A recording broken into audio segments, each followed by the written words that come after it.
It's a quiet afternoon inside Apple's Cupertino lab, 2007. Ken Kocienda taps away on his keyboard, sweat beading as he wrestles with the keyboard software for the first iPhone. The room hums with tension. Every line of code could make or break the magic Steve Jobs demands. How do you create something intuitive enough that millions will never question it? This is the crucible where Apple's secret sauce simmers, and Ken's story is your rare backstage pass. At Apple, perfect wasn't a green light but a moving target. The iPhone keyboard is a perfect example. Its design birthed from relentless trial and error, driven by a tiny team and tight feedback loops.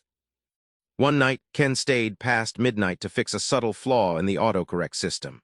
Faced with limited processing power and no previous template, he crafted an algorithm that learned from user input on the fly. That midnight epiphany directly influenced how millions now type effortlessly on iPhones worldwide. Apple's method is like sculpting with clay rather than chiseling stone. Instead of grand, revolutionary leaps, they refine and shape through countless tweaks. Each iteration layers nuance, making the product feel natural and invisible, a dance between persistence and finesse. This evolutionary approach paid off huge. What started as a frustrating, awkward keyboard soon became a seamless extension of users' fingers.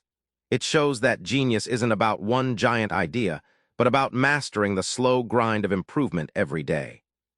Steve Jobs wasn't just about what technology could do, but what felt right.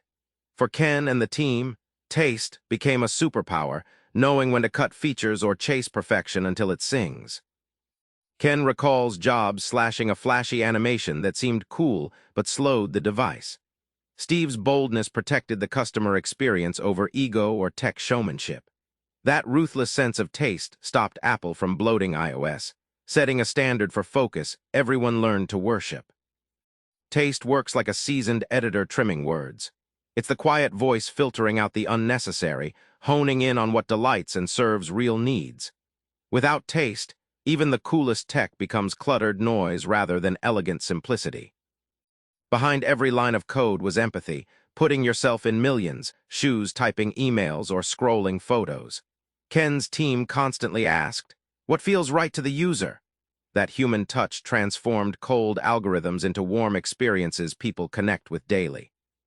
Apple's secret weapon wasn't just the product but the process, a method Ken calls creative selection.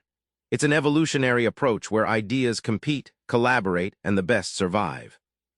Ken describes his team of a few dozen engineers locked in intense collaboration, cutting through bureaucracy. Decisions that might stall elsewhere got made quickly because everyone shared ownership, and nobody was afraid to scrap an idea if it didn't work. Rather than pristine masterpieces, prototypes were rough drafts, tools to learn what worked. This mindset freed the team from perfection paralysis, encouraging bold moves and fast failures to discover the unexpected gems hidden inside rough ideas. Continuous feedback was the heartbeat of progress. Every demo, every user test yanked loose assumptions and kept the vision sharp. This relentless refinement made complex technology feel effortless, helping Apple stay miles ahead of competitors who chased flashy novelties instead. Remember that late night in Cupertino? Ken's struggle with autocorrect wasn't luck. It was relentless iteration, empathy, and ruthless taste all dancing together. Apple's creative process wasn't magic, but a mindset you can steal. Pick one small feature, test it fiercely, then listen deeply. Try it tomorrow with a project you care about. Start small, cut the noise, and watch your ideas evolve into something effortless and surprising. Subscribe for more book summaries like this one.